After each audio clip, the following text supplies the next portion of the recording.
From the Middle is a founding member of the Odd Pods Media Network. Oh, for the love. Sorry, just clearing my Mountain Dew hole. I got my phone hole cleaned today. That's where you keep it? You're so cerebral and you're so developed and evolved.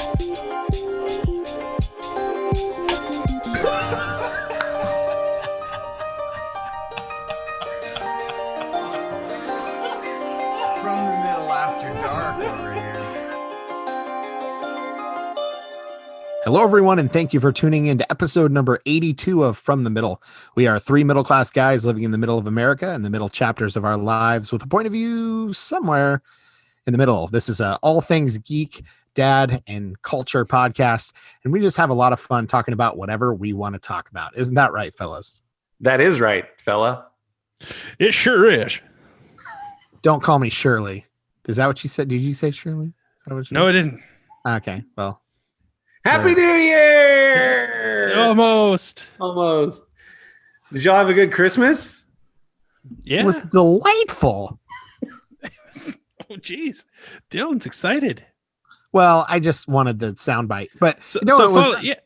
Go ahead. Follow. I think we need to follow up on the conversation from last week. Did Santa Claus visit the Hubble household and wherever it is you guys live? Yeah. So an Pickerington, episode, Pataskala, something. yeah, somewhere out there, Columbus area. Okay. So in episode 81, I mentioned that I have an almost 3-year-old, and we didn't know if Santa was going to be bringing the gifts or if it would just be us bringing the gifts. So for anyone that was dying to find out, Santa did not bring any gifts. It was grandparents and parents, and that was it. But she's not quite 3 yet, so we've still got time. Has anybody told you yet that like it's not? Don't actually expect Santa to bring gifts. Like that is up to, like you do that. Oh, and you just no, that would have been really helpful. Yeah, that was it. It was in a parenting class that I took. Mm. But no, that's actually you and your wife would traditionally be the ones to go ahead and handle that for Santa. Okay. That makes sense. Oh, do you think the listeners thought that this was about whether or not you instill mythological? He pays you back with a $600 direct deposit. Within 600 or 2,000 or 2,000. It depends on how good you were this year. Yeah. Beautiful. So no, Santa had nothing to do with your No, they were all from she didn't care. I mean, we tell her and it's a quick thank you as she's looking off into the universe, like not even like staring at who she's supposed to be thanking, and just starts playing. So yeah, it was fine. Maybe next year things will be from Santa, but they weren't this year. So did you get your Christmas moment of Nat King Cole and Bing Crosby and it was Mariah Carey. It was I didn't say Mariah. There was no Mariah. She was on your list of most influential people, not just artists, but like people that Dylan looks up to and tries to emulate. Don't care for that. And dance like and dress like on the weekends. Mm-hmm. Mariah Carey was on. Fine. No, I do. I love Rat Pack. I love Nat. We did have that moment. So when we were growing up, our favorite Christmas album, at least mine as kids, our mother would play it. For those listening, Corey and I, 2 of the 3 hosts are brothers. Our mother would play this album, It's Christmas Time, with Frank Sinatra, Nat King Cole, and Bing Crosby. Somebody has compiled those songs into a YouTube playlist of basically creating that album from miscellaneous things. Cause like that album's super hard to find and you can't just go to iTunes and buy it. So I pulled up the playlist on YouTube and had it in the background while we were doing coffee. It was great, man. It was super relaxing. How about you? Did you guys get your Christmas moments? Yeah. I mean, Christmas morning with kids is a fun thing. And, I mean, there's a ton of wonderful moments that occur as a parent to little children, and Christmas morning is certainly for me like top of that list. Things that, like, I mean, if you don't have kids, it's like you don't realize what you're missing, and it's like it is so much fun. But yeah, no, so that was good. We did safely hang out with some family on Christmas Day for a little while, as well.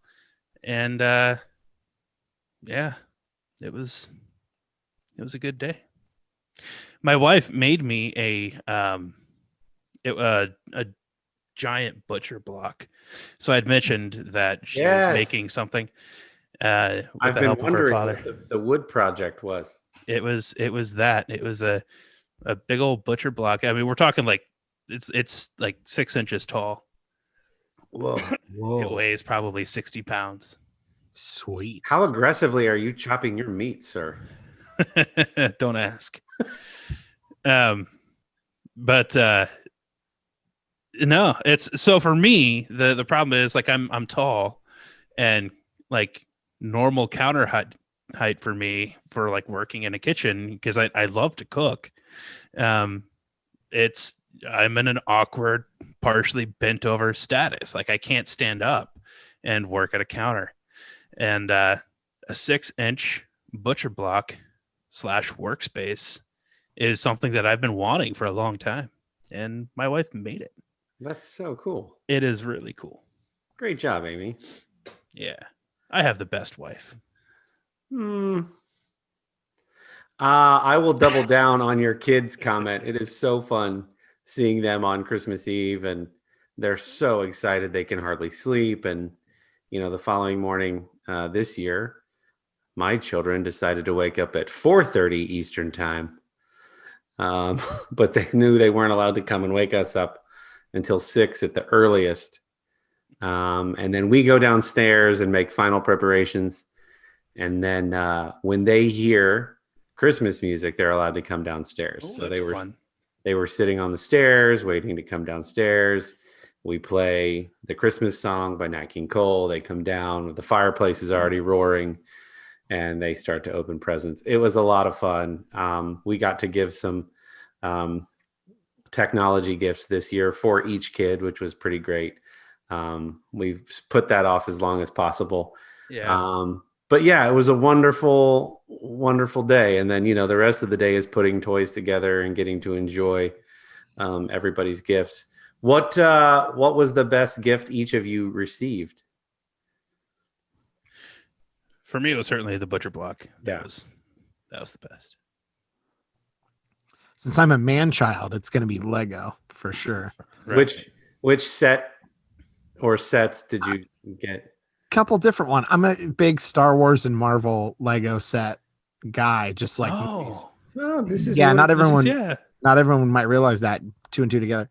But I did. So there's this tiny little like $10 police car set that's like, it was so adorable that it had to be on the list. And so that one, I got some Star Wars. I got a gift card for Lego. There's a Mos Eisley Cantina set in my future. And so, I'm a big man child. So yeah, Lego. I'll say this, that as much as I make fun of grown men for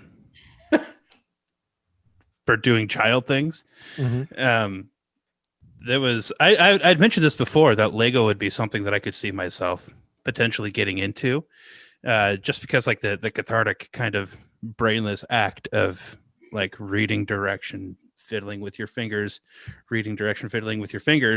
watching something like start to occur in front of you, is something that like I could see myself like enjoying that time, not realizing that 30-45 minutes have gone by. Let's turn back to brainless. So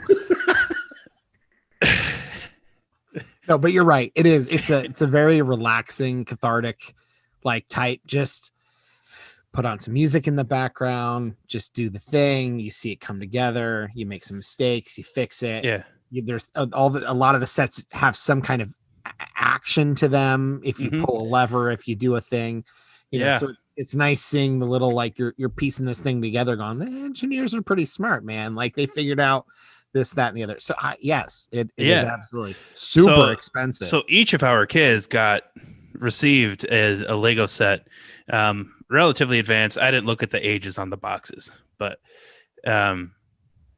there is, so my one boy, he's like Spider-Man everything, Mhm. and so I've got him like a Spider-Man jet. It's funny how when they want to sell products, they just like make up the fact that Spider-Man had a jet, Mhm. and but that's another discussion.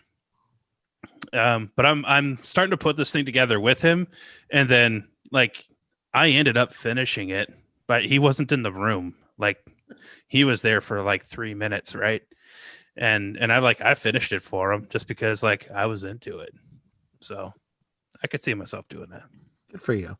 I mentioned in the last episode that the 23rd of December is Sherry's birthday, and so Yeah. I got her a couple different things, some jewelry and some other things. But one of the things I wanted to get her was the Friends Complete series from the Apple TV. We already have it on DVD, but we're so first world now that we don't want to have to get up and go to the DVD book and pop DVDs in a PlayStation. So we just wanted it on the Apple TV. Yeah. So as a part of that gift, I got her the Friends Lego set of Central Perk.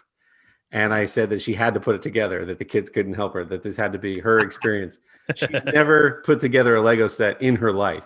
Okay. And so she spent all of her birthday, and I do mean all, putting together the Lego Friends Central Perk. And my job was to open each bag. If you know Lego sets, they're numbered, so you have to open the bags in order.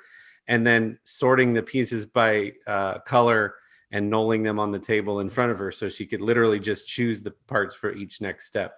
And it still took all day. But anyway, she said while she was building, she goes, I can absolutely see why you get lost in this. Like, it's like you said, it's this kind of turn off your brain and kind of get in this zone where she's not. Don't get me wrong, I'm never going to ask you for a Lego set ever again, but I can see why you enjoy this. So that was kind of nice. And then it was so cute once it was all done, hearing her externalize her thought process on where each minifigure should go. Well, Ross should go here and Joey should go there because that's Joey's chair. That's where Joey usually sits, right? So here's my wife now creating the story of where she wants each character to go in the set. And it was really fun. So it was as much of a gift for me as it was for her. And oh, of course. You can have friends on in the background while she builds. That's amazing. That's honey, I don't care what you say, but I know that you enjoyed Lego. And that's enough for me. That is enough for me. My favorite gift was, so I have been, some of you know I'm an artist and I design logos. And since I've started designing logos, I always keep a t-shirt or two of the logos that I design, whether that's a pizza place or a concert series or a whatever. I just keep all these shirts. And then I also keep another bag of shirts of different things that I've been, concerts that I've gone to, or I don't do 5Ks. So, like any events that I've 5K shirts that I stole. Yeah, any locations or events that I've been a part of. So Sherry had one of those quilts made of all the shirts. This massive quilt made, because some of the shirts don't fit anymore. So it was the 5K ones never did. That's right. So it was this really thoughtful quilt of all these shirts I've been collecting over the years that have a different significance and story for me. So that was really cool. So now I have this giant man-sized quilt that there's all these shirts that are a piece of my life. So that was kind of cool. So she spent the time to like make you something, and then for her birthday you got her something that she could make herself. She spent the time to have something made for me by someone we know. Oh, okay. But yes. Okay. If you want to talk about thoughtful versus just purchase, yes. I didn't mean to give her too much credit, Corey. I'm sorry. So that was really cool. And like I snuggled up with it every day since. Good. It's really cool. Anyway. That's awesome. I love that gift. It's a good story, Grandpa. It's- Do you just fall asleep in the recliner with your quilt You're on? by the fireplace with the dog. Yeah. A nice drink on the side table beside Yeah. you. Yeah. You wake up, you're a little parched. You just take your yeah. You know, if you warm up, ensure, and then put a little whipped cream on top, And then walk over to your DVD book. it's delightful. Jerks. Yeah. So that nicely puts Yeah. a bow on Christmas. Yeah, And really Now we have to talk scratched about, the itch of Christmas. oh, we've scratched it real good. And now we have the whole week to talk about New Year's plans Ah, and what's going on. We've done Christmas. It's over. yeah. Don't have to deal with Santa anymore. He's dead. I mean, just gone. He's gone. It's over. That part's over. And now we can talk about New Year's. Do you guys have any New Year's traditions? New Year's Eve, New Year's Day, weekend after New Year's, or of New Year's? Our newest tradition, I think, for Amy and I is not following through on plans that that we've made for ourselves for a New Year's Eve party Mhm. for the two of us. So we like to buy fancy cheeses Mhm. and stuff, and we like the idea of putting it all together on a board, and then staying up past midnight, and the proper combination of those things almost never happens. So Mm. because they're just sitting there, they're like, do you want to get the cheese out? Nah, whatever. We'll just eat it next week. Yeah. Have you ever been to that actual, like in the movies, adult dress up, cocktail dress suit, like spinning disco ball light streamers, party mask? Have either of you actually ever been to a New Year's party like that? Never. No. That absolutely feels like one of those things when like a European's asking about like high school movies in America. That feels like one of those things. We don't even relate to that own thing in our own country. Right. And I don't know. I'm sure it happens. I've never Maybe. been aware. Is it a Midwest thing, or are we just not cool? Do we not just not get invited? Is that how that works? That feels know. like a society / big city thing. I think that it's like my thought there is that when they're depicting New Year's Eve parties, they're depicting like the fanciest styles of parties that do occur here, but most like gala events. But most people, I think, have never been to a gala event. But when I think of like the fanciest party you could go to, it'd be that. And so when you see like a New Year's Eve party on TV, it usually looks a lot like a gala. Yeah. It could be. I don't know.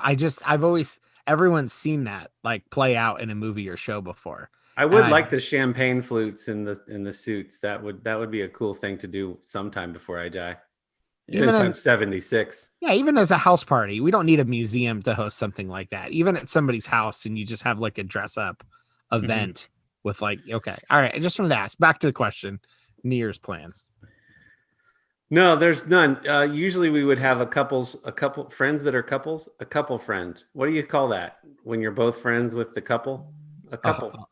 A horde of friends, Yes. You could just say friends, I think. have some friends over flock of that friends. happens to be a couple, a flock of friends, a flock and friends and their kids. Yes, And flock. the greatest thing to happen on Netflix is that thing where you can just pull up a countdown for your kids and trick them into thinking that it's the actual countdown. Yes, sir. And it might be Madagascar themed and it might be My Little Pony themed, but you just put that sucker in. They don't know. Yeah. We've done that. My wife and I had done that for adults before. No joke. We had Just- it was actually before that, Just take this glass of warm milk, sit on the couch. I'll pull up the ball for you. I can read. Before Amy and I had kids, friends of ours had kids, and we wanted to host a New Year's Eve party for them, but they couldn't come because of kids. And so we were like, how about this? We're going to throw a London themed New Year's party, and so we're going to make British foods, and there's going to be British flags everywhere, and whatever, and then we're going to like find a British thing on YouTube, and we're going to celebrate their New Year's Eve on their time. And then the following year we did the same thing, or no, maybe that was the second year. I don't remember, but we did a couple, 2-3 different countries that way and hosted New Year's Eve parties. As long as you're not doing a California themed one, because then you got to stay up 3 hours later. Well, yeah. That would work against what you're trying to do. Right. Yeah. Do you think other countries do American themed with like fireworks, Coke, Cheetos, and depression as the theme? What kind of Coke? That's like Coke, like Coke, not Pop. Pepsi. Pop. No, Coke. Pop. I'm using the proper noun. We're in the Okay. north. What are Like you the stuff talking that smells real good. about? Yeah, we're in the northern United States. Coke is a proper noun here. It's not used for every carbonated drink. Yeah. A Coke. They have Coke. I think they do. Fireworks, bald eagles, muscle bound. And the shrimp cocktail thing from the local grocery store. Shrimp cocktail is amazing, and I love it. And yes. Yeah. That was the only thing I was missing for Christmas was shrimp cocktail. I didn't think about or it. are the crazy gala parties like what they think is going on here? Right? They probably do. So I need somebody to weigh in. There's super swanky parties, and somebody is a double crossing FBI agent somewhere Mhm. that's trying to go unnoticed. And then there's probably a Russian oligarch that that's trying to kill them, trying to blend in as the best they can. If you're listening to this and you have ever been to one of those parties and want to tell us about it or have photos to show us, we're at From the Mid Pod everywhere on social media. We'd love to hear about it. Or from the middle at protonmail.com. You can email us your story. I want to know if anyone's actually been to a fancy gala New Year's Eve party with something with Russian oligarchs and FBI undercover. Yeah. And I know I have friends that like do these, that, or at least have done these like 1920s themed costume ish kind of parties, and they've done it on New Year's Eve. We're not talking about that. We're talking about like grown-ups that are like really fancy schmancy pants, and they're not just dressing up to have fun. They're dressing up because the whatever social peer pressure makes them, or they want to look fancy schmancy. There's probably even a caterer. It's not like boxes of pizza on a Exactly. kitchen counter. Like somebody, an adult in the room, hired a caterer to come bring food to the thing.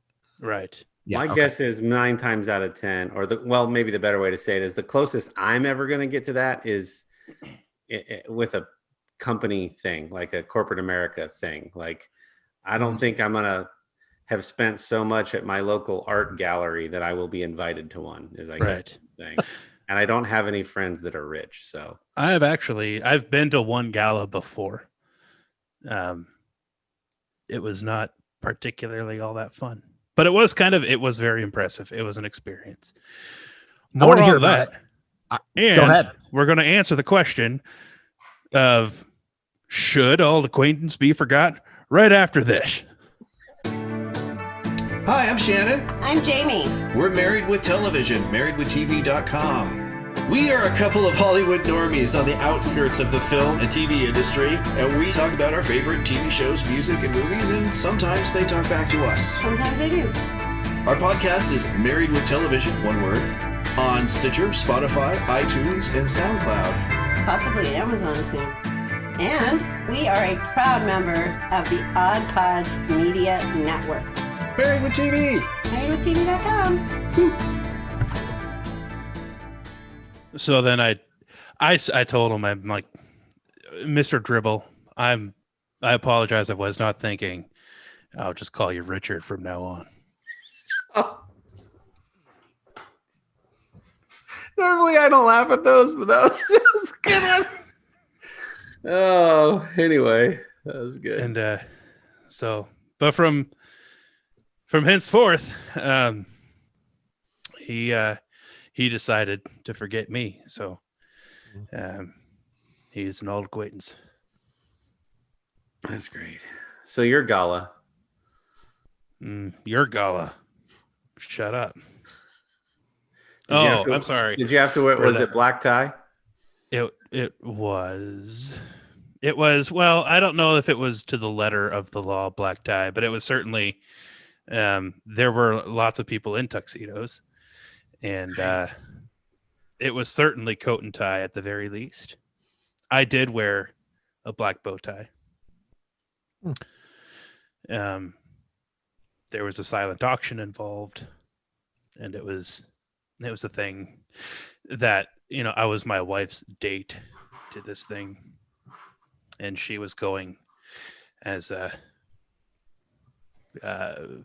whatever. It was because of work that she was able to go. I don't even remember what exactly the story there was, but as far as like how it is she got roped into going, but it was kind of that. It was kind of like she was roped into going, and so we went, and it was super swanky, and like super swanky bartenders, and like I was like, we didn't have the money to even feel comfortable tipping what they're probably used to being tipped, and it would like, we sat at a table and ate like our hors d'oeuvre food.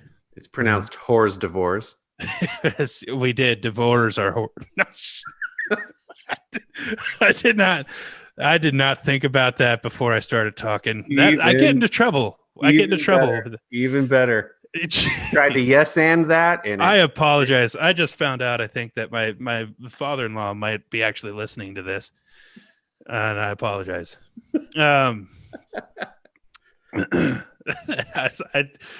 I caught that as it was coming out. It was anyway. it just like- dribbled. It just dribbled just- right on out. Just tripled. But like like I forget her name, the lady who runs Donato's, like the middle-aged blonde-haired lady who's on the Donato's commercials. Yeah, Like she was at the table next to us, nice. and a couple other faces that I recognized, but so it was like a legit thing, and I felt very uncomfortable, and we did not stay for very long, and we ended up winning a like a fertilizer spreader for a lawn, which at the time we were living in German Village, and our lawn was like, it was like a giant patio and a garden and a patch of grass that was no joke, like 6 by 20. So you could have. but it was the cheapest thing that we could put that we'll throw $60 on this, and it turned out all the rich fancy people didn't want a lawn spreader because they're not taking care of their own yards. I thought you were going to say you got a luxury yacht and named it the Mr. Beaumont. Hey, nice Friends reference. And that, but anyway, we got out of there before the feds could detect us. Mhm. But it would be fun. We'd love to hear from you. Have you ever been a part of a fancy gala like New Year's event or anything else? And what was the context around it? I think that's fun. Good question, Dill. Sure, I'd love to talk about my New Year's plans. I'd love to. I have traditions. I'm interesting. So people care what I have to say. Anyways, We Oh, I'm sure sorry. do. I'm sorry. We just divorced our whores. Dylan, we neglected to ask you, since it was your own question. yeah. So I like to sort of focus all of my New Year's attention. We did nothing really family wise growing up, for like New Year's was not it's kind of a special thing. So now as an adult, it's really focused around college football, which if you've listened before, we've got a few college football fans, and this year's kind of a big deal because we've got a couple northern teams in the playoff. If you are excited at all on New Year's Day, we've got Notre Dame and Alabama playing in Texas, and Ohio State Clemson, another rematch in the Sugar Bowl on New Year's Day. And then there's some other great games on New Year's Day, Cincinnati and Georgia, Northwestern Auburn. And then there's some more games on the 2nd. So I am super excited for football, and there's going to probably be It is going to be fun. way too much. We're going to order way too much stuff from a local pizza place and like 2 or 3 days worth of food and just sit and watch football. It's going to be awesome. Yeah, I mean, it is exciting, especially like Notre Dame, Alabama. I'm looking forward to that one. Clemson, Ohio State seems kind of like kicking a dead horse thing at this point. I knew it. It's fine. It's fine. They can't win forever. That's as an Ohio State fan, they can't win forever. I mean, they could, but they can't. So I'm excited to get another shot at them, and hopefully it's competitive. And we've not played very much this year. Only got 6 games under our belt. And so hopefully we can put up a good show and make it an interesting game. And hopefully the next episode of the podcast, we can talk football, because if we lose, we will never be talking about football ever again. Oh, come on, Dylan. Moral victories are still victories. Nope. We talked about this. This is such a weird season. If it doesn't end really well for Ohio State, we'll talk about it being the weird year, and we can dismiss the whole season, and we don't have to talk about it. If we beat Clemson and we go on to the national championship against Notre Dame or Alabama, we can be excited about it for one more week. That's where we are. For those of you that may need a little extra context around Kendall's dead horse joke, the Clemson Tigers have beaten us in a few big games over the last handful of years, as most recently as last year. Mm-hmm. And so and we're not talking like 27-24 games. We're talking like 36-0 games. That was one of them. Okay. Not all of them. Well, not all of them were 36-point differentials, but yeah. So anyway, hard to beat. That's what he was talking about as a Michigan fan. Would you guys care to see Urban Meyer end up with the Detroit Lions, or does that not matter? Would that bother you at all? It actually, if this is a legitimate question, it is. Not just trying to I'm curious. I genuinely don't care if he goes to the NFL. I would care if he went to a college team. Okay. Yeah. And that makes sense. Not because I don't want him to be happy and successful, because I do, but I would be annoyed as an Ohio State fan if he went to like Texas or USC or something like that. I would be like, you could just wait until Ryan Day inevitably gets poached or leaves and then come back to Ohio State. But yeah, I don't care about NFL. Well,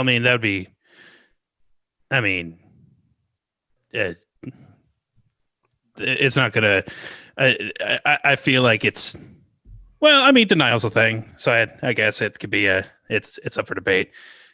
Ohio State fired him. That's what happened. Like he was not allowed to coach beyond that season. Like that was, if anybody remembers, there's that big infamous day of that meeting in the room, and no one came out, and pizza was delivered, and then at the end of that, like Urban Meyer comes walking out like somebody shot his dog, and gave some kind of script read press conference, and he learned his job was done that day. Okay. Are you excited about any of those games? No, I am. I'm a football fan. I'll be watching those games for sure. And also, let me tell you this. I would be excited to see Urban Meyer become a Detroit Lion coach. I would welcome that with open arms. Fine with it. For sure. And that's not like a kick. That's to say, like, I have nothing against the guy. I do think that that him leaving Ohio State was not under his own control. But that doesn't mean I think the guy's a horrible person or a monster, or I certainly think he's a great football coach and would like to see him in the NFL and would like to see him in Detroit. And the guy, by the way, who's on staff at Detroit, who's informing that decision, is none other than Chris Spielman. So it would be cool to see him like build that program after a few years. We just started the Last Dance documentary on Netflix, the ESPN Netflix documentary about the 96, 97 Bulls going into that, or maybe it was 97, 98. Anyway, when they're going in after 5 championships, when they're going after it one more time. It's a 10-part documentary series on Netflix. So we just started watching that tonight as a family. Lily's playing basketball. So we keep talking about Michael Jordan because as kids of the 90s, like everywhere you turned was Michael Jordan. Yeah. And so it's really cool to watch that and let her see like film of how he played. And she's just like mouth open watching this guy play. Like, Yeah. it's pretty cool. Well, that's easy. You just point to LeBron and say before LeBron was LeBron, it was Michael Jordan. And yeah. before Michael Jordan, it was others. But like, that's easy to translate. It's just LeBron, it wasn't always the name in basketball. Yeah.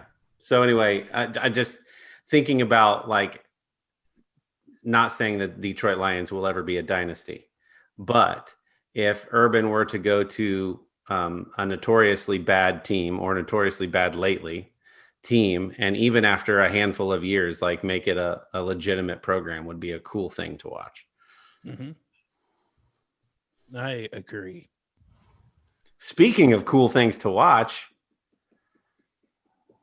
Dylan, you want to make your last plug for Disney Gallery? Quick thing. Yeah, we've talked plenty about The Mandalorian on the podcast, so we're not going to do that. But if you haven't watched on Disney Plus, Disney Gallery, Star Wars The Mandalorian, or Disney Gallery The Mandalorian, seriously check it out. Like, you don't even have to love the show The Mandalorian. If you're a kind of a Star Wars fan, if you've watched some of The Mandalorian, they just did the making of season 2, where they talk about a lot of the big events that happen in season 2. This is spoiler free, but all of it's worth watching. There's a handful of episodes that are about season 1, and then there's one episode that's the making of season 2 that's a little over an hour.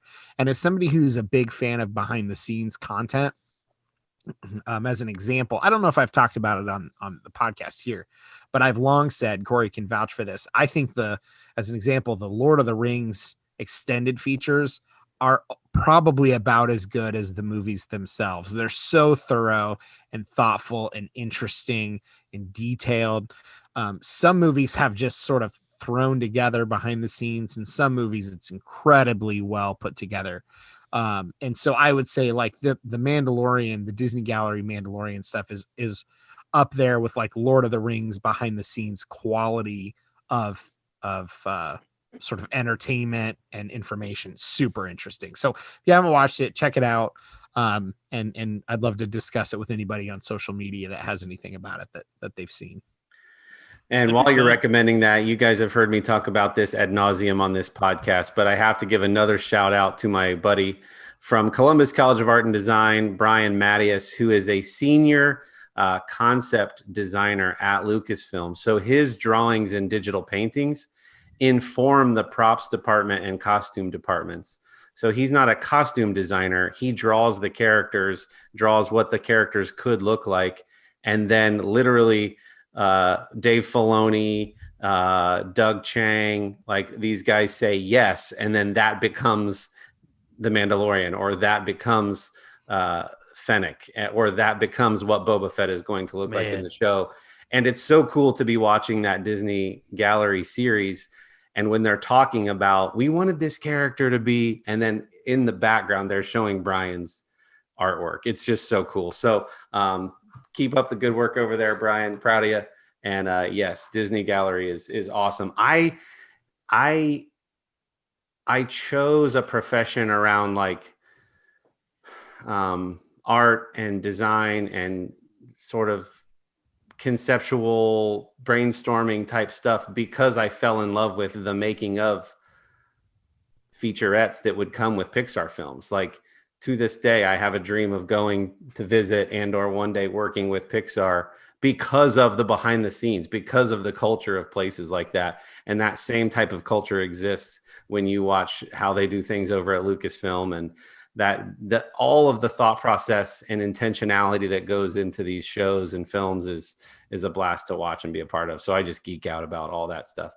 And I'm taking whoever wants to come with me. Like Lily, I just grab her, sit her down and watch this.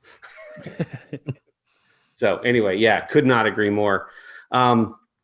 Speaking of fine movie making and storytelling, Soul came out this week as a part of Disney Plus, straight to Disney Plus. It was free. You didn't have to do the $22 rental thing or the $30 rental thing. Pixar films are typically a pretty big deal. And as a fun little experiment, we all watched it this week and are here to give our 2 cents for what it's worth. I have mixed emotions on it. And before we go into any of the conversation, I'm a gigantic Pixar fan. And so I'm super curious to see what you guys' thoughts were, and if you enjoyed it, and what your observations and anything you want to say about it after watching. Go ahead, Dylan.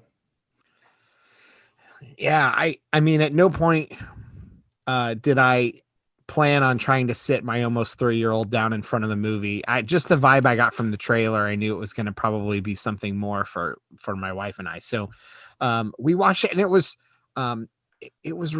good. I didn't love it. I've said for a really long time, the worst Pixar or Marvel movie is better than a lot of other movies, and that's still true. Like, the worst Pixar, my least favorite Pixar movies are still going to be more enjoyable than a lot of things. So it was good. There were some things that I really, really loved about it. I had watched, there's Disney Plus also has a short docuseries called Inside Pixar. So I'm blanking on the gentleman's name, but one of the main guys who worked on the film, I watched that like 10 or 15 minute sort of behind the scenes thing before the movie came out, knowing it was so short it probably wouldn't spoil anything. And he had talked a little bit about how they really Kemp felt Powers. like That's Kemp Powers. How they really needed this sort of moment that would mean a lot more to the main character, and they added this whole barbershop scene to like tie into the culture, and I just, it's fascinating now thinking what that movie would have been like without that scene, not only just for like the texture and the culture and some of that, but what it meant to the character development for both of them. The 22 character and then the main character, Joe. It was all the barber stuff was absolutely my favorite part of the movie. And so I do think it was certainly geared more towards adults, which is probably would feel like far and away the most geared towards adults a Pixar movie has gotten from my point of view. But yeah, I thought it was really good, man. It had ran the gamut of emotions, and it's cool to see. I didn't grow up in New York. I'm not a part of the African-American community myself. So it was cool to just see this whole story told about things that were newer to me, just being a kid from a small town in the Midwest. So I really liked it. I thought it was great. So there's probably a bunch of layers from which we could pull this apart and look at it. If you talk about visuals, I mean, it was up there as one of the best things they've ever done in terms of like just the visual storytelling, the visual techniques that they use. They did a lot of new things with the heaven/waiting room realm that they talk about in the movie. Some of the stuff that they did there was groundbreaking in terms of technology and the visuals behind it. Depth of story, absolutely. But as I'm watching it, thoroughly enjoying it as a 36-year-old fan of Pixar and of Pete Docter.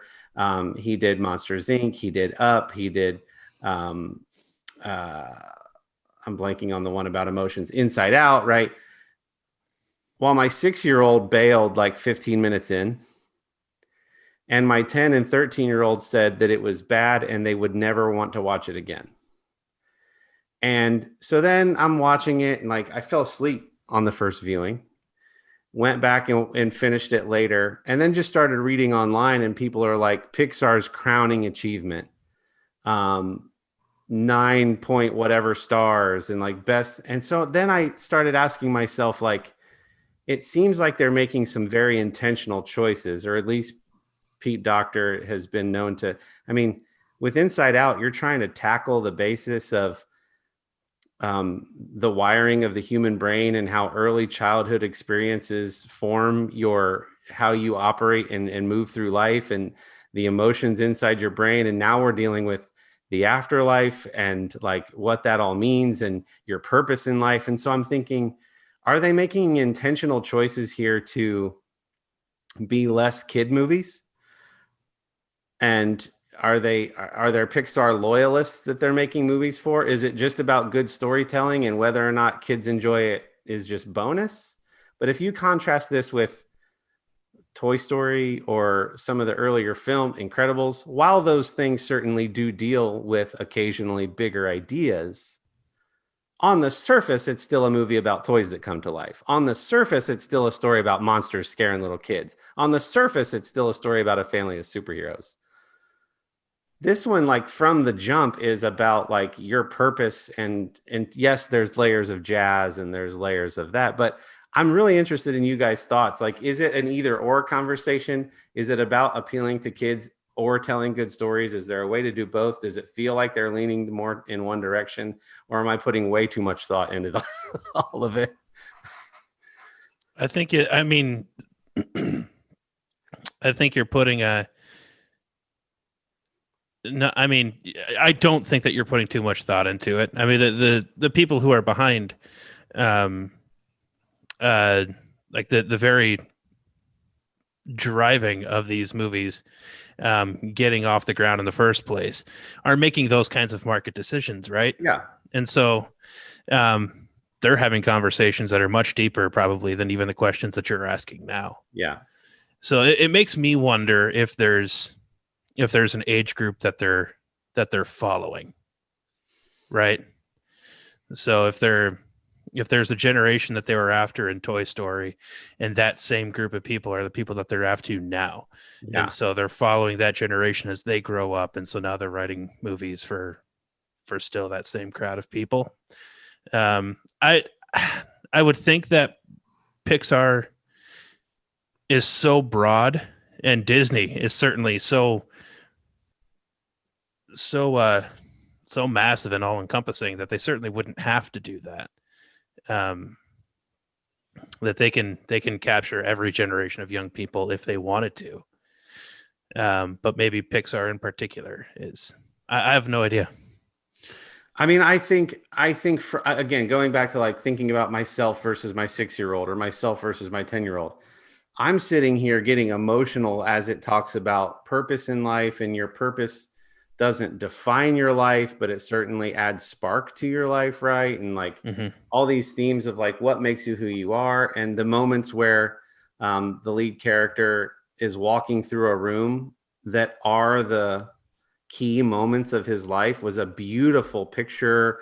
And I think it brings up really interesting questions. One comment I saw online is a mom, my wife shared with me the comment she read, actually, was a mom saying, this brought up really good questions in our home and allowed me to answer, big questions about what happens after we die and the purpose. And I was like, this is all great.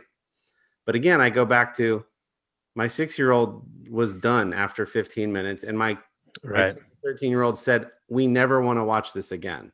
And so I just think that's a very interesting contrast. And is it, I'm totally speculating here. Could it be that they're going, we want to tell beautiful stories and just happen to do it through, I'm using this in air quotes, cartoon imagery, full-length feature animation film that make really big ethereal questions relevant, but done through a really cute and fuzzy and interesting lens? It just feels like I almost felt conflicted watching it, going, what are you trying to do here? Like, I'm not sure how to take this. Yeah. What were your thoughts?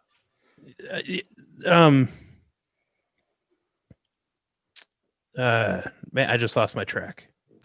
Well, go ahead, Dylan. My question would be there, like, are you only asking this question because they're animated? Like, Marvel has a whole spectrum of how dark a film is. Like, Ant-Man is on one end of the spectrum from Iron Man 2, and he's dealing with alcoholism and Tony Stark is dealing with way different things than what Ant-Man's dealing. Ant-Man just wants to see his kid, in the first movie.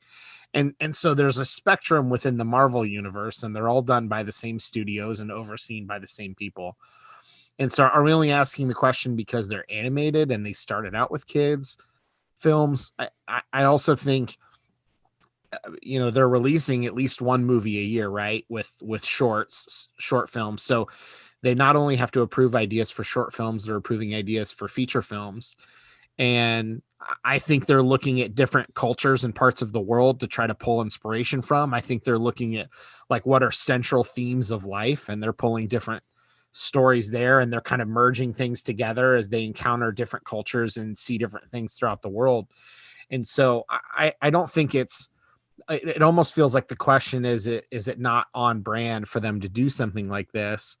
I don't think that it's off brand, or I don't think it doesn't feel like Pixar. I think they're just pulling inspiration in stories wherever it's coming from within Pixar.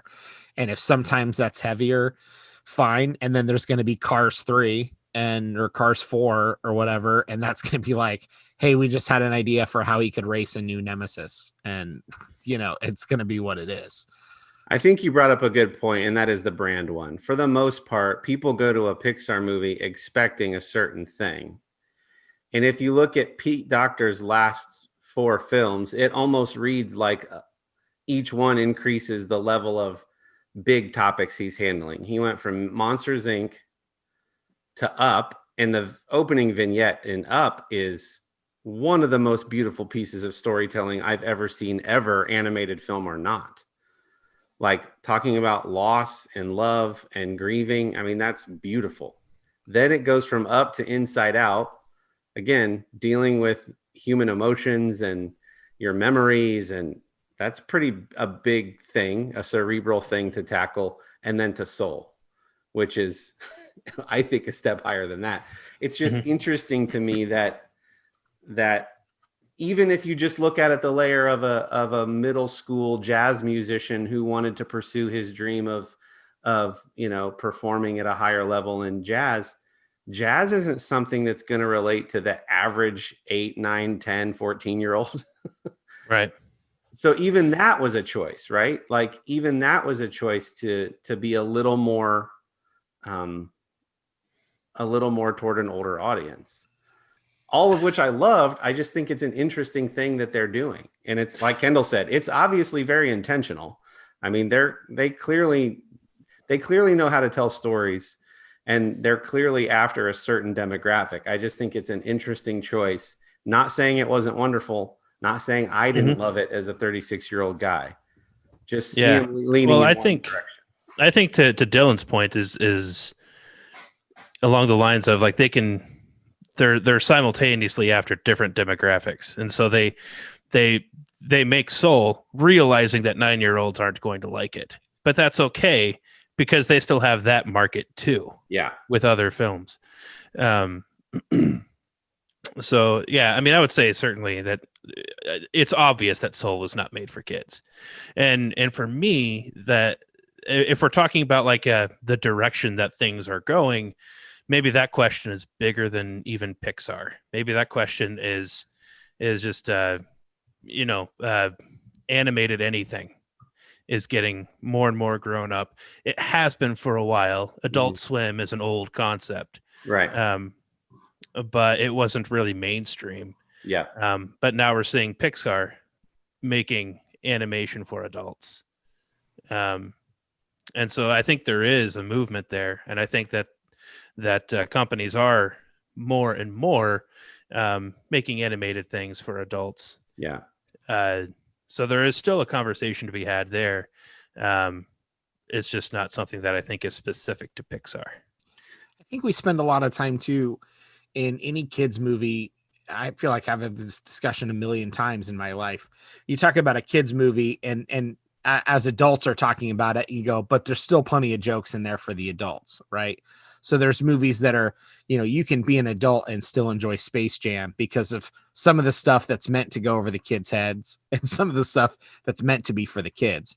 And maybe that's just maybe that's just where we are with Soul. Like there's certainly silly elements or sweet elements that are meant to appeal to kids, but maybe this one just happens to have a little bit heavier subject for the adults. And now we're feeling like, is this really just for adults? Yeah, When- there's the occasional thing for kids. And so maybe the ratio is the recipe is slightly different than it normally is, but I feel like every movie that's built for kids, you're going, well, Star Wars Clone Wars the animated series was kind of built for kids, but really some of the themes and some of this are certainly geared towards adults. And so maybe we're just not used to this recipe being this strong. Coming from the likes of Pixar, but I feel like we're always going to have that discussion on things that are quote built for kids, but have jokes in it for the adults or have lines in it for the adults. Yeah, and I read a handful of other articles. Sometimes it seems like people are really desperate to be offended by things.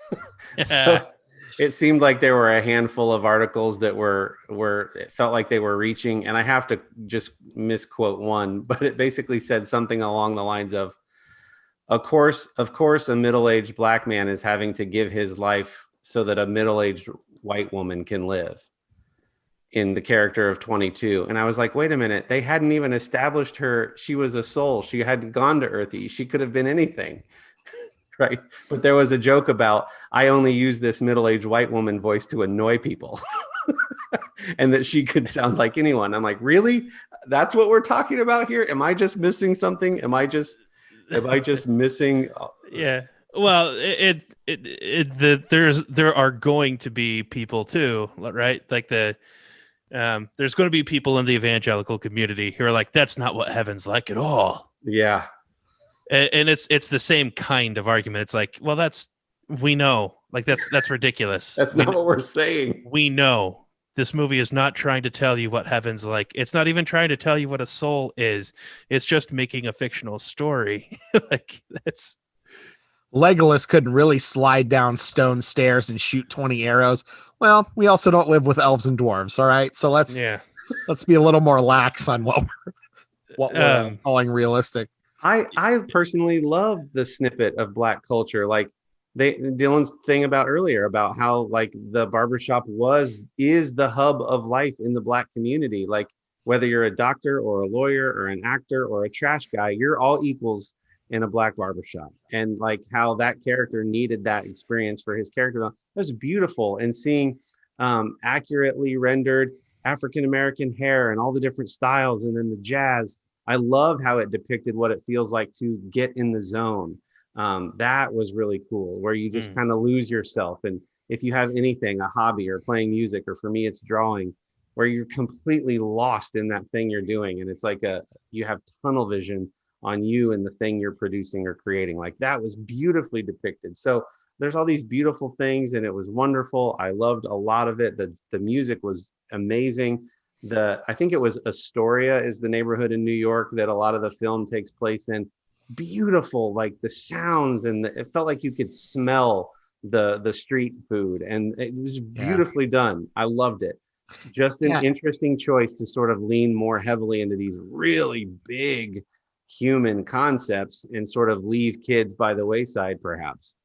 Yeah, and if I was a 6 or 10-year-old that lived in New York in the house of a jazz musician and went to spots in my local community that looked like that, I'd probably think that this movie was built for me, right? Like, and so that's just not where I grew up, and so I might feel a little differently about it. But I think Pixar has done a good job at trying to represent, like I said, they're kind of looking around the world into different cultures and societies, and we've seen stuff like Moana and Coco and some of these really interesting takes on animated takes on real places around the world.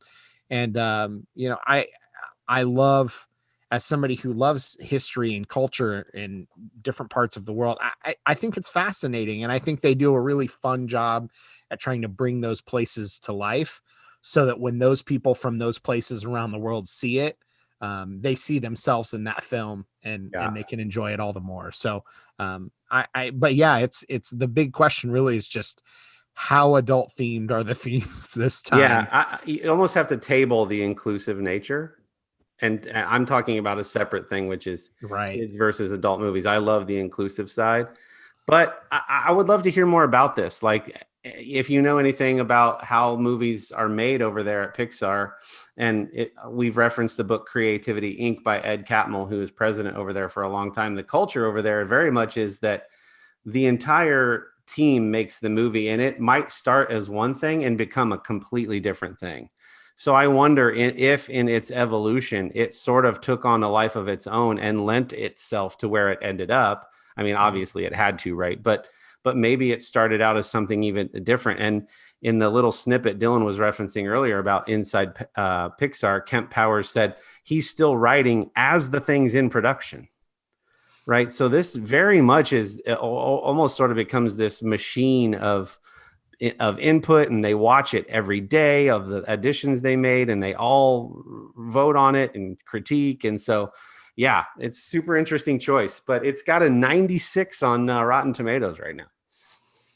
It's a good film. Saul. Yeah, not Space Jam good, but back to Michael Jordan. Have you guys seen the meme that suggests that Michael Jordan, when he won in half a dozen NBA championships, that he did so as a method actor preparing for Space Jam? Bravo. Oh, that's awesome. Bravo. Speaking of memes, do you guys know what this Twisted Tea thing is about? Twisted Tea? I've heard of Twisted Tea. No, okay. We're going to have to come back to this. It's too fresh. Like this happened in the last day or two. And it's no, then I don't know what you're talking about. All right. We'll have to circle back up to you on that. Anyway, great film. Really interesting choice by Pixar. I'm sure it's gonna win all of the awards. But yeah, thought that was a fun little side experiment where we could all enjoy that this week. Anything else, you guys? Good. Hey, this has been a fun all over the map one as usual. Thank you guys for tuning in. We would love for you to join the conversation. Have you ever been to a fancy New Year's Eve gala? Do you have thoughts on Soul? What did you get for Christmas? What Lego set are you going to build? Yeah, we would love for you to do that. There's a lot of ways you can do that. You can go to our anchor.fm/fromthemidpod. That is our main landing page where you will find links on how to follow us all over social media, as well as leave a voice message. We are affiliated with Artius Man. That's artiusman.com, ARTIUSMAN.com. Fill your cart, use promo code The Middle, all one word, to get 25% off your first order. Go to Facebook and join our From the Middle for the Middlers group. There's a lot of fun things happening over there, a lot of fun conversations and polls and memes getting shared. We love interacting with you guys. It's our favorite thing to do. So reach out, let us know your thoughts on all the things we've discussed today. Have a great week and a happy new year. God bless the USA. Those words make me cry.